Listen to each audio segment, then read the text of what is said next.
유방 조직검사 일주 후면 유방암 유무와 진단명을 정확히 알 수 있는데, 저는 11월 18일 조직검사 후에 11월 26일 오른쪽 다발성 유방암 2기 진단을 받았습니다.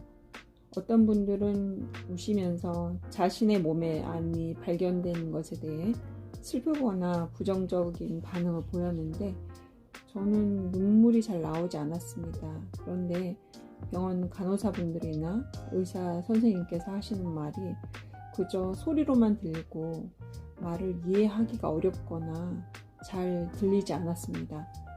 나중에는 날짜와 들은 내용도 잘 기억이 나지 않았습니다.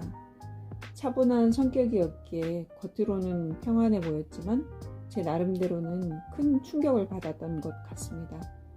혈액검사와 정밀 초음파, 심전도, 폐기능 검사, 펫CT 등 모든 검사를 마친 후에 12월 2일에 다시 수술 및 치료 과정에 대해서 설명을 들었는데, 가족과 지인이 조금 더 큰 병원에 가서 진료를 보라고 계속 권하길래 고민하다가 인터넷으로 유방암 명의를 검색했고, 백남선 박사님이 가까운 포항에 내려와 계신다는 것을 알고는 소견을 확인하고픈 마음에 박사님을 뵈러 갔습니다.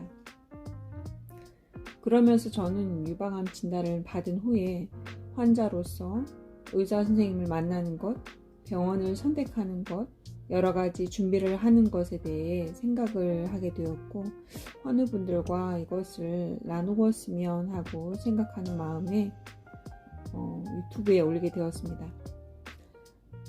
유방암 환우로서 어떻게 하면 잘 치료받고 회복할 수 있을까? 5가지 정도를 생각해 보았습니다. 첫째, 암의 상태와 내 몸의 상황, 나의 기대치를 정확히 알아야 합니다. 둘째, 좋은 의사 선생님, 즉 나와 맞는 주치의와 병원을 찾아야 합니다. 셋째, 나를 도와줄 가족의 상황이 어떤지 확인해야 합니다. 넷째, 제가 최대 동원할 수 있는 치료비, 생활비 수준을 알아야 합니다.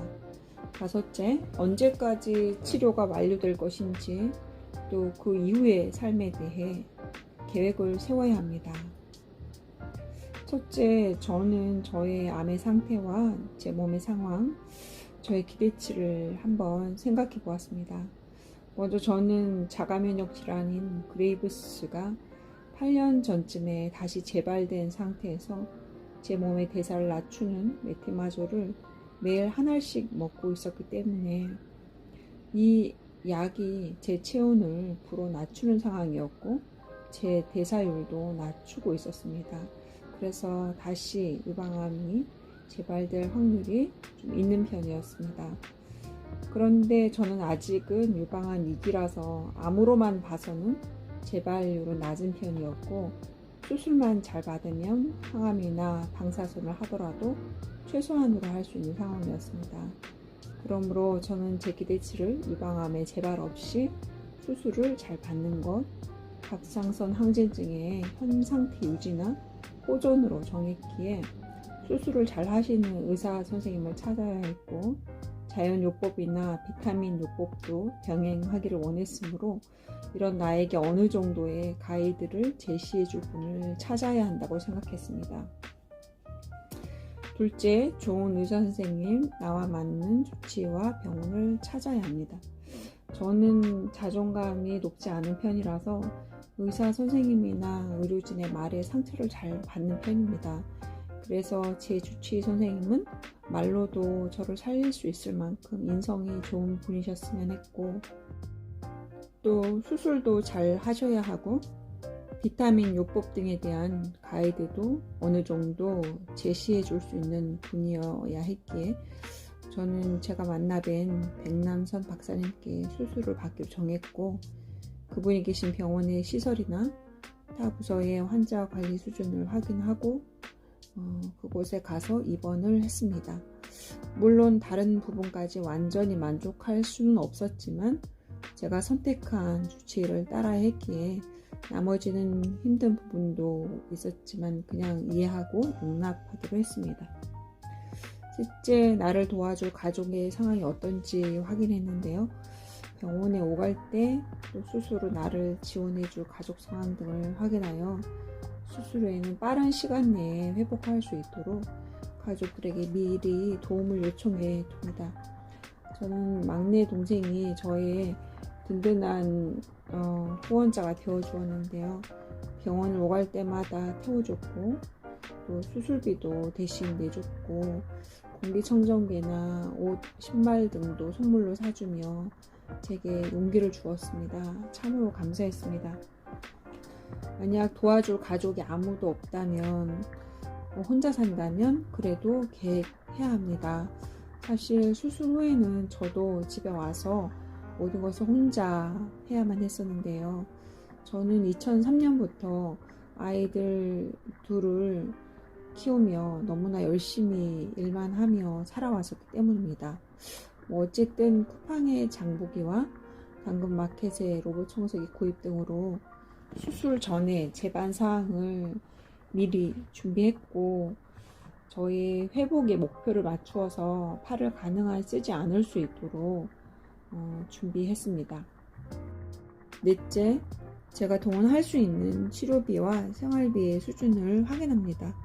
저도 전화로 가입한 자잘한 보험 등이 몇 개 있었는데 마음이 급하고 정신이 없으니 어디다가 전화해야 될지도 잘 모르겠고 가족들 또한 마찬가지입니다.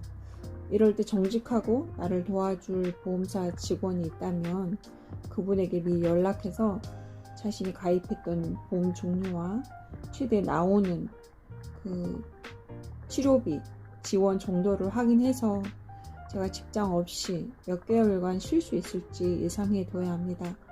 만약 보험이 하나도 없다면 가족들과 상의하고 만약 그 가족마저도 없다면 동사무소나 복지 혜택을 받을 수 있는 길을 찾아야 합니다. 최근에는 암 치료비는 본인 부담금이 5%이기 때문에 예전에 비해서는 비급여 아니고는 치료받는 것이 그다지 부담되지는 않는 상황입니다. 또 말기 암 환우는 장애 등록도 가능하게 나라에서 복지가 되어 있습니다.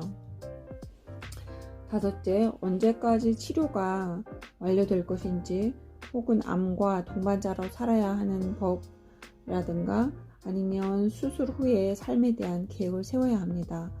저는 최단 3개월에서 최장 6개월 정도의 회복기로 잡았고 그 정도의 생활비를 유지하기 위해서 보험사도 확인해보고 퇴직연금도 하나 깨서 생활비를 준비했습니다.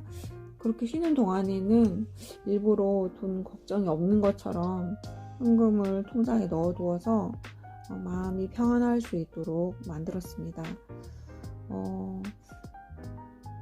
지금 혹시 유방암 진단을 받은 우리 또 하는 분이 있다면 이 모든 것이 전화위복이 되어서 더 제 몸이 건강해질 수 있는 계기라고 생각을 하시고 잘 준비하셔서 더 건강한 이후의 삶을 또 누리게 되기를 기도합니다.